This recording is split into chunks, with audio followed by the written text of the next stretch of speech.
Our reading today is by Michael Dubois. It's called If They Call Me a Domestic Terrorist. If they gun me down in my own street someday, may my crime be compassion. May the record show from every angle that I was helping a woman up after they pushed her to the ground. That not even their weapons could stop me from extending my hand to those in need. That I was a walking example of the best my elders taught me, that everyone is equal and worth defending. If they tell the nation from the highest podium that I was a domestic terrorist, let it be known that my radical act was believing the best in people when they wanted nothing more than to divide us.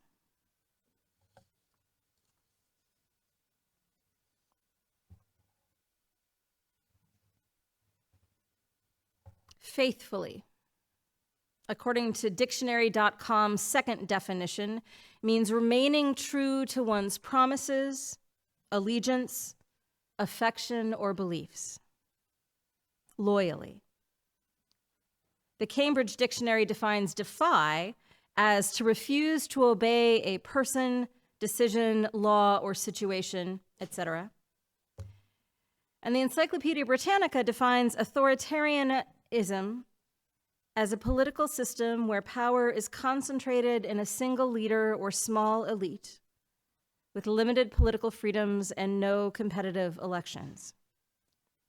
It often involves the suppression of dissent and the absence of civil liberties.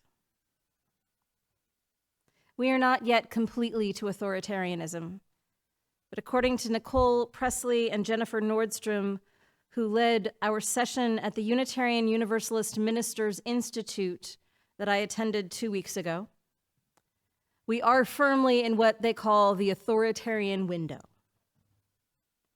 The time when the authoritarian government is teed up, acting on their ideas and policies and trying to see what they can get away with. They and other thinkers, political commentators, and scholars define authoritarianism as, this is the first slide, Sojourner.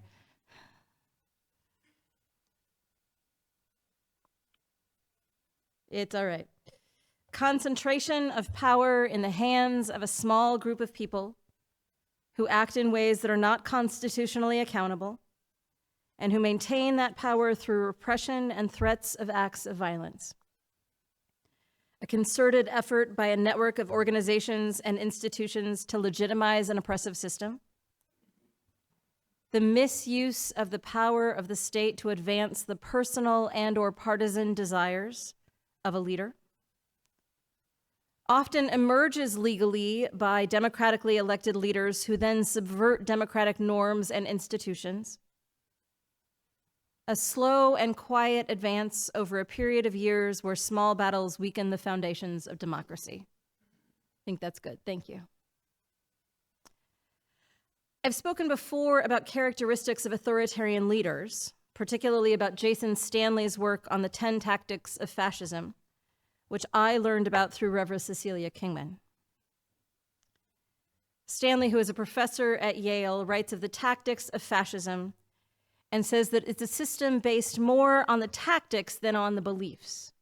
The beliefs may change, but those tactics, which can't really be separated out, they go together, include the idea of a mythic past, a time when our nation was great, and how that greatness was lost not by our actions, but because others have taken it away. Now we see that on red hats. Propaganda, casting the other as a threat and stating that the others are fundamentally opposed to the nation. We've heard that in the horrific othering language that describes all immigrants, unless they're white Christians, as less than human somehow. Pet eaters, rapists and murderers, the worst of the worst. And in the last months, as it's been harder for middle America to other 5-year-olds in bunny hats, white moms in SUVs dropping their kids off at school, and ICU nurses, Well, that's where the domestic terrorist labels are coming up. And my friends, the video sent out that labels Barack and Michelle Obama as apes, it's just like the caricatures of Jews with giant hook noses and money bags. It is designed to show a group of people as other and less than, and not us. Anti-intellectualism. The leader and only the leader says what is true and what is false. We've seen a lot of that. Number 4, creating a form of unreality. Everyone lies and lies don't matter, getting people used to lies. Hierarchy. Men are more important than women. White people are more important than people of color. The idea that people aren't equal, but that some are inherently better than others somehow, combined with victimhood, because once you've convinced folks that they are further up the hierarchy, you can convince them that other folks are taking their place, that somehow that's their place, that DEI is taking your rightful jobs away because white men are the real victim here. Number 7, law and order enforced by violence, pulling people out of their homes and cars because they might be undocumented because their skin is brown. Deciding that judicial warrants aren't needed to break into someone's house. Sending people to other states and even other countries without any due process. Shooting people in the street. Sending 5-year-olds off to detention centers, which have worse conditions than prisons. The trauma being inflicted on all of our children will last for generations. Do you know how scary it is to have ICE show up and hang out in your parking lot, waiting to pick up your friend's parents or your parents? We're going to stop there and we're going to move to what authoritarians do. Let's see if we recognize any of this. That's slide 2, please. Thank you. Direct investigations against critics. Have we seen any of that? Give license to lawbreaking. The number of pardons this administration has handed out has been truly astounding. Beginning with everyone found guilty of insurrection and attacking Congress and police officers on January 6th, to wealthy businessmen found guilty of tax fraud and financial crimes. And perhaps most glaringly, given the arrest of the current president of Venezuela, stating that Maduro was getting drugs into the United States, he pardoned Juan Orlando Hernandez, the former president of Honduras, who was convicted of trafficking more than 400 tons of cocaine into the United States. But as long as you're on my side, you get to smuggle drugs into the country? Additionally, the state government of Minnesota has been cut out of efforts to investigate the killings by ICE and Border Control agents of Renee Good and Alex Preddy. Regulatory retaliation. I think we can safely call refusing to give money allotted by the Transportation Department to New York and DC unless both Penn Station and Dulles Airport are renamed for the current president as regulatory retaliation. That seem fair? Deploying the military domestically, yes. Federal law enforcement overreach, yep. Redefining who needs a warrant to break your door down and enter your home certainly feels like overreach. Pulling ballots from Georgia to investigate voter fraud that's been proven false time and time again is overreach. Taking over Greenland is overreach. And finally, the autocrat won't leave. And that's why it's called the authoritarian window, because we can't wait to see if that happens or not. We're in Germany in 1933. And some of you may think I'm full of crap. And some of you may think that it's dangerous to talk about this stuff. But I believe it's dangerous not to talk about it, because we are not yet powerless. But we need to act on the power we do have before it's too late. We learned hopeful things in Minneapolis about mutual aid and creative community care, and creative resistance. We learned about small clusters of independently organized helpers bringing food to families who aren't safe to leave their homes, and driving kids to school and adults to work, and blowing their whistles to notify their neighbors. We learned of the singing resistance. It's one of their songs that we sang earlier. All of those things are also happening here, and they can happen anywhere. Some of them are relatively safe.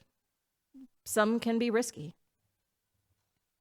I am horrified, though not exactly surprised, that ICE shot tear gas at a peaceful family protest in Portland last weekend. And as it said in the materials we got before going to Minneapolis, we cannot guarantee your safety because no one in Minneapolis is totally safe right now. I have realized that I am in a different position than I was 10 years ago. I still have a kid at home, but she's 27. I don't want to die, but the truth is that I feel more expendable than I felt 8 years ago, and that's a powerful feeling. We learned at Institute and in Minneapolis about the importance of resisting. That's slide 3, please. Gene Sharp wrote, "By themselves, rulers cannot collect taxes, enforce repressive laws and regulations, keep trains running on time, prepare national budgets, direct traffic, manage ports, print money, repair roads, keep markets supplied with food, make steel, build rockets, train the police and army, issue postage stamps, or even milk a cow. People provide these services to the ruler through a variety of organizations and institutions, and if the people would stop providing these skills, the ruler could not rule." Thank you, Sojourner. And we learned about the pillars of support, the organizations that provide support for the government or regime. Organizations like the civil service, the military and police, the media, faith communities, labor, and businesses. Each of these pillars has several sections, and we were encouraged to see what power we had in those pillars. Do we know governmental officials? Yeah. Can we boycott a company that collaborates with ICE? Yes. We are one of those pillars, faith communities. Another thing that I learned in the last few weeks that I'd also learned from the Reverend Sean Neil Barron last year is that we have to not be so ideologically pure that we push people away who are willing to work with us. Now, by that, I don't mean that we don't stick to our values. It is important that we believe in equal rights and dignity for all. But this time, in this authoritarian window, we can't let the perfect be the enemy of the good. We disagree with the Catholic Church on abortion. We disagree with other faiths on trans rights and LGBTQ issues. But my friends, as a denomination, we may be mighty, but we are tiny. Alone, we are not going to get much done. But you know who is? Churches being brave and working together, along with temples and mosques and ashrams. Catholics believe in welcoming their neighbors and feeding the stranger. Let's work with them on that. The United Methodists hosted a vigil for peace and lament last night. I'm sorry, I wanted to make it, this didn't get done in time. When Indivisible and our social justice team together held a vigil for those who have died in ICE custody in early January, Pastor Janelle Monk brought several congregants from Our Savior's Lutheran Church in Lake Oswego. They were fully a third of the group there. I know that we have a long history of working with other congregations in the area, especially on feeding hungry people. Feed the Hungry, which we staff on Fifth Sundays, is hosted and run by St. John the Evangelist Episcopal Church. The Hope Food Pantry is hosted at First Baptist, just down the street. We need to lean into these partnerships and build new ones, not only with faith communities, but with others working to build a better world. Our social justice team has brought forth a congregational resolution to the board with hopes that they will approve it. But the social justice team doesn't just want the board to approve it without congregational input. And so today, after the service, we will have paper surveys, and they're also available online for you to fill out, if you wish, and let the team and the board know how you feel about this issue.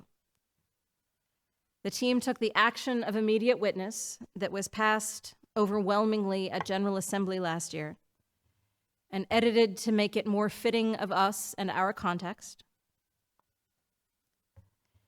and updating some of the information because ICE has just gotten worse. And our hope is that with your input, the board can establish that this is something that the congregation supports and can pass it and make it public. If it's clear that the majority of the congregation doesn't support it or doesn't support it in its present form, then the board won't pass it as it is. A specific question that some have is around the title.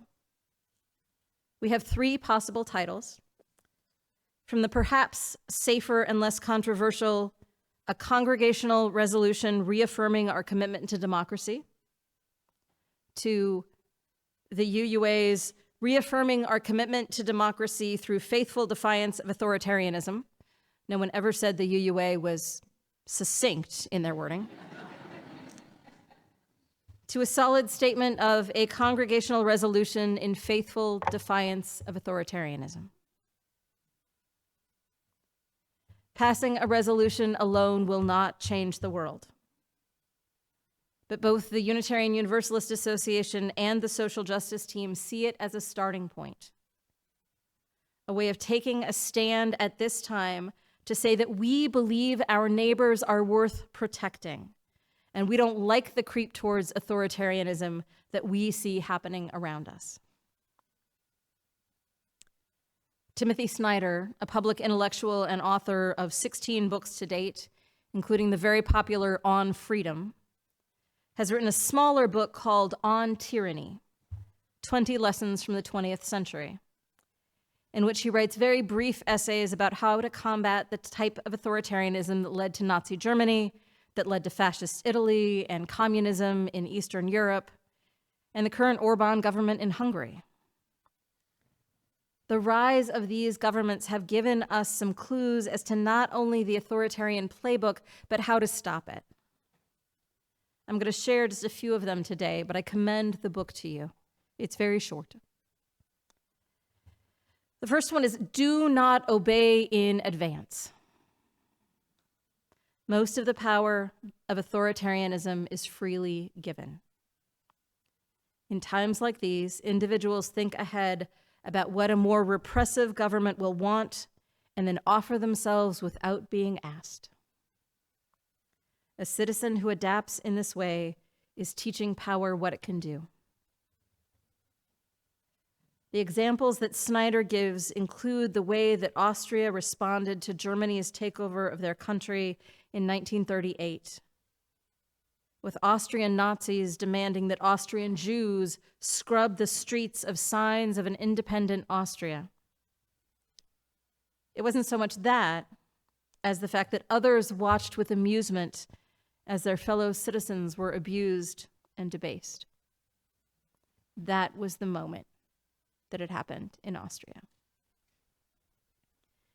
The other example was the famous or infamous Milgram experiments, where Stanley Milgram had both Yale students and New Haven residents participate in an experiment where they were asked to deliver increasing electric shocks to people in another room. Almost everyone participated, and despite the fake cries, because they weren't really giving them shocks, but they didn't know that, and pleading from the other room, some of them continued until the other person seemed to have died. Even those who stopped short of death didn't ask whether the other person was okay. It's far too easy to respect authority even when that authority is asking us to behave unethically and immorally. I remember from my own life 2 specific incidences, one at 19 and one at 21, where men in their 60s blatantly sexually harassed me, and I was scared and I couldn't yell at them to get away from me because I was taught to respect and be kind to older people. We need to teach our kids to respect everyone when they are treating others with respect. And we need to teach our kids, and we need to practice ourselves to stand up for ourselves and others when they are not. Snyder also tells us to follow our professional ethics.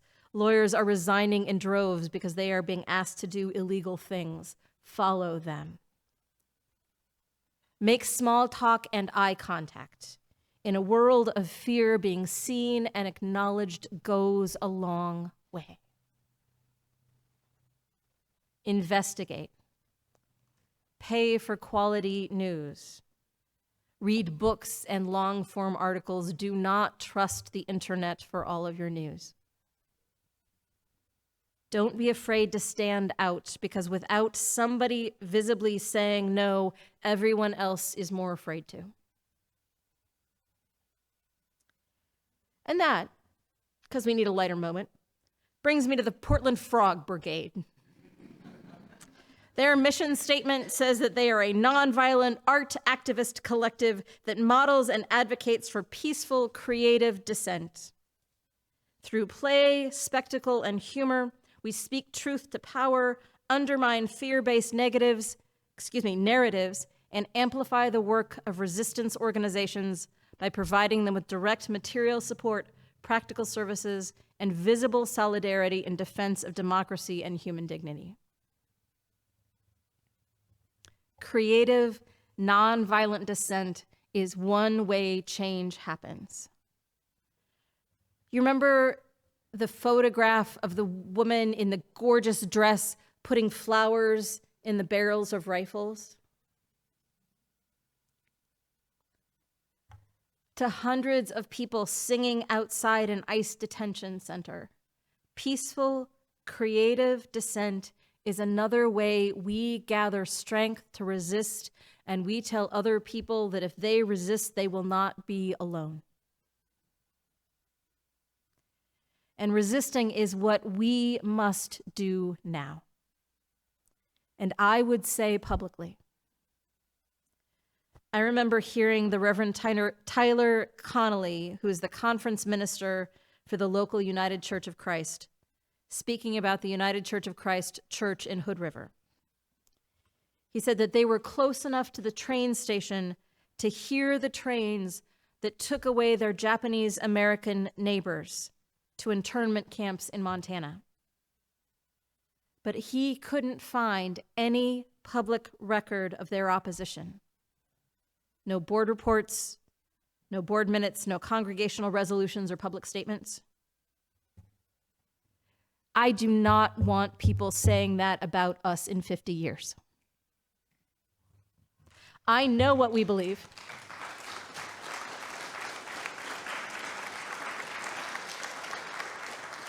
I know what we believe. I know what I preach. And I want us to rise up and be public about it now while we still can.